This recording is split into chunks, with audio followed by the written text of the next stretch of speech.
Mr. Tan, can you just tell us about the progress for Serangoon North in terms of the efforts to privatise this estate? Oh, okay. Actually, this is not a new process because they've been sort of given an indication about 10 years ago. And they've sort of taken their time because this is really quite a nice estate. Most of them just like staying on.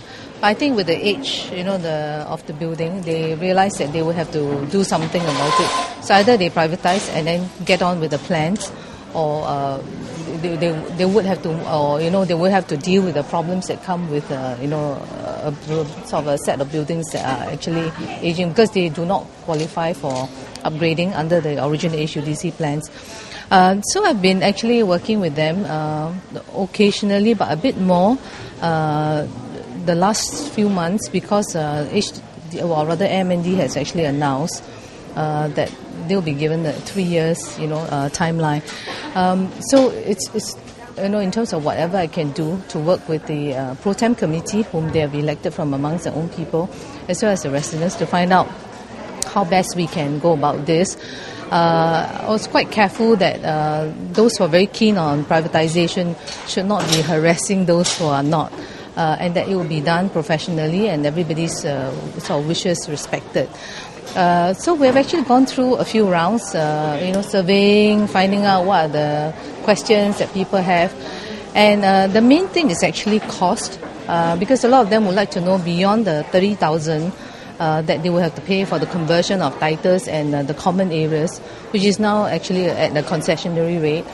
What else would they, think about paying if they want to build some of the common facilities themselves? So we've been working very closely with the town council because the town council would be sort of returning the balances back to them upon privatization.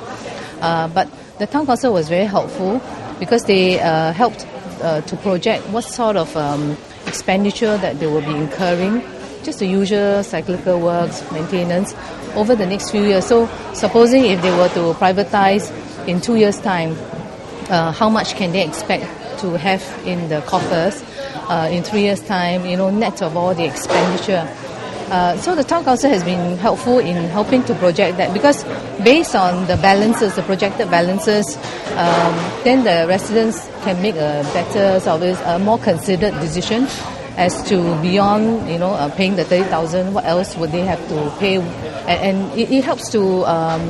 It helps them decide what sort of common facilities they would want should that go through. As of now, we are I think just 3 votes short of the 75%, and a lot of them are, aware of that.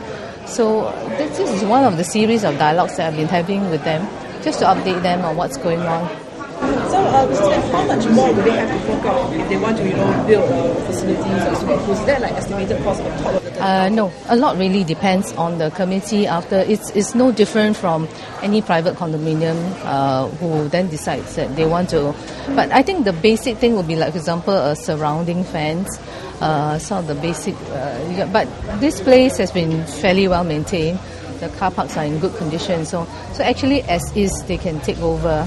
So the only thing I think they will have to decide is, what additional things they want. And obviously a lot depends on the collective decisions. If they want to have more facilities, then what else do they need to put in? They're actually right next to a very big park, which is HDB park. So in a way they have that park without having to pay for it. So that's one of the highlights that I've made to them as well. It's actually... They don't actually have to spend a lot if they really want to privatize, but they do need to appoint their own managing agent. But I think that's not so difficult. They just have to get together. So I think, like I said, the town council has been very helpful in terms of helping them make the projections and then really looking at what are the dollars and cents that will be involved in privatization. In the event that they can't reach a consensus, or what will be the next step? I think they know that if they, say if the deadline and the offer expires, then they will actually have to live with the fact that they will have to pay a lot more to upgrade, to maintain their own premises because of the fact that this is a HUDC scheme. The HUDC scheme was conceived not to be permanent.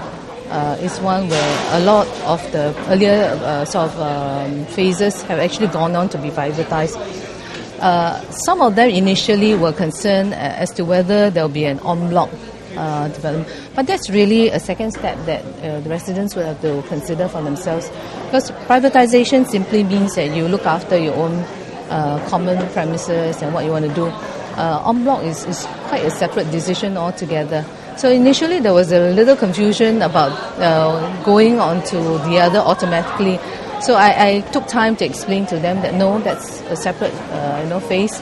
In any case, they can't go on to any en bloc because they are technically not the owners yet. So they will have to go through the phase of privatization.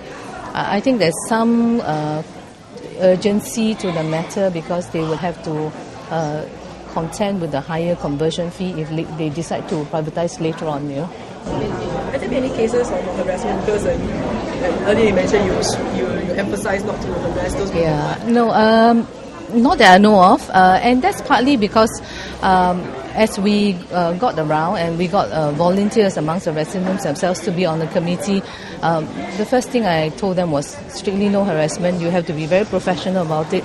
You have to respect the fact that some people really like the place and may not want privatization.